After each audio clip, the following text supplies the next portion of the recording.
আজকে সোজা কথা অনুষ্ঠানে আমাদের মাঝে উপস্থিত হয়েছেন দেশবরেণ্য স্থপতি ইকবাল হাবিব। হাতির ঝিল নিয়ে তো আপনাদের পরিকল্পনা ছিল, মিঠা পানিতে মাছ চাষ হবে, আমাদের সন্তানরা সেখানে সাঁতার কাটবে, এগুলো তো বাস্তবে কিছুই হয়নি। আমরা সবাই মিলে যদি অপরাধ বলে থাকি, হঠাৎ করে একটা জায়গা খুব পরিষ্কার করে বেহেশতের মাটি বানিয়ে ফেলবেন সম্ভব।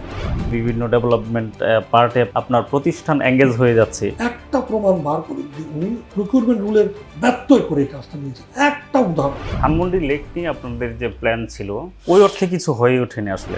কে বা কারা জনগণের টাকা তৈরি হওয়া মাঠ, জনগণের মালিকানার মাঠ, সেটাকে ব্যবসা করতেছে? এত বড় সাহস! জন্মলগ্নে অবৈধতা। আচ্ছা, আপনার দেশ বিদেশি অনেক ধরনের পুরস্কার আপনি পেয়েছেন। নোংরা আবর্জনাময় জায়গাকে বদলে ফেলা যে একজন স্থপতির কত হৃদয়গ্রাহী দৃঢ়তার দরকার। একটা বিশাল মাঠকে 1/3 করে এনে সিলেক্টিভ মানুষের জন্য।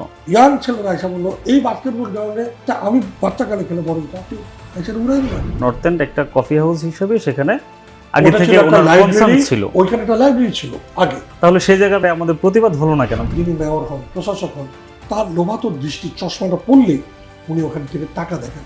আমরা ছাড়ছি না যতক্ষণ পর্যন্ত ওই যে 7% মধ্যে যতটুকু ওর বাইরে যা কিছু আছে।